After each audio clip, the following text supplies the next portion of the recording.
اگر آج کسی کو اسراف کے بارے میں کہتے ہیں اسراف مت کرو، یہ سنت نہیں ہے، تو وہاں سے کہتا ہے کہ اس وقت کچھ نہیں تھا۔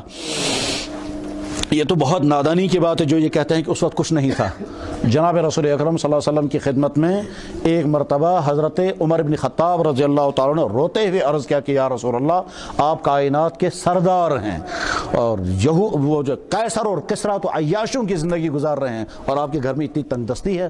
تو حضرت نبی علیہ السلام نے فرمایا اللہ بھی میرے لیے خوشحالی لا سکتا تھا، مگر میں نے تنگ دستی ہی پسند کر لی تاکہ میرے امتی کو اگر کبھی تنگ دستی آئے تو اس کو گلا نہیں ہوگا کہ میرا نبی تو خوشحال تھا، میں تنگ دستی، میری تنگ دستی کی وجہ سے میری امتی کو سہارا ملے گا۔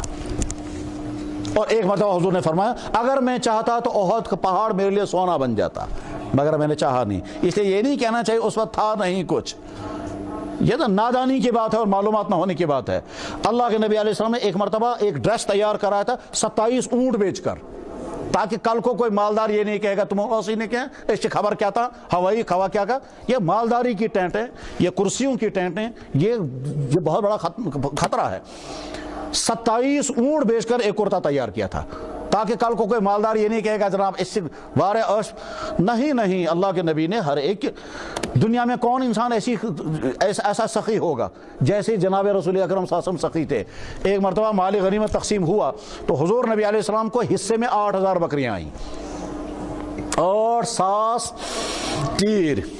اس کے بعد ایک آدمی آیا تھا، میں نے حضور کے بعد بہت آج میں مانگوں گا جا کر، ٹھیک وہ کہنا یا رسول اللہ چھاوج مونگرا۔ حضور فرمایا کتنی؟ کہا جتنی آپ دیں گے۔ حضور فرمایا نے تم بھی سوچو کتنی؟ کہنے لگا حضرت جتنی آپ دیں گے۔ فرمایا ہم سارے گئے چاہیے اور شام کو کھانے کا نہیں کچھ۔ 8000 بکریاں ایٹ اے ٹائم اسی وقت ملی تھی، مال غنیمت اسی وقت دے دی۔ سارے حیران ہو گئے، یار سخاوت ہے، مگر یہ کیسی سخاوت ہے؟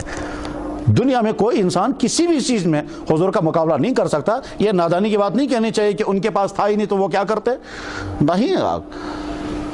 زبیر ابن عوام رضی اللہ تعالیٰ صحابی ہیں، ان کی وفات ہوئی، ان کے کئی محلات مصر میں تھے، کئی محلات کوفہ میں تھے، کئی محلات مدینہ طیبہ میں تھے۔ جب ان کی وفات ہوئی، ان کی پراپرٹی جب تقسیم ہوئی تو 52 کروڑ روپے بنے تھے۔ زندگی ویسی سادہ تھی، ایک حساب میں 52 کروڑ اور ایک حساب میں 5 کروڑ 52 لاکھ روپے، وہ حساب ہی نہیں برابر آتا ہے، اس میں سب میں درد ہو جاتا ہے حساب کرتے کرتے۔ اور حدیث میں ہے، وہ بخاری میں حدیث ہے، زبیر ابن عوام رضی اللہ تعالیٰ عنہ کی پراپرٹی جب تقسیم ہونے لگی تو اتنی زیادہ پراپرٹی تھی، اس لیے یہ نہیں سمجھتے کہ بس ہم ہی مالدار ہیں۔ عثمان غنی رضی اللہ تعالیٰ عنہ اتنے مالدار۔ ایک مرتبہ عبد الرحمن ابن عوف رضی اللہ عنہ کی سپلائی مدینہ شریف میں آ گئی، سارا مدینہ اونٹوں سے بھر گیا، ہر گلی میں صرف اونٹ ہی اونٹ تھے۔ کس کے؟ عبد الرحمن ابن عوف کے، اتنا مالدار تھا اور زندگی بالکل سادہ تھی۔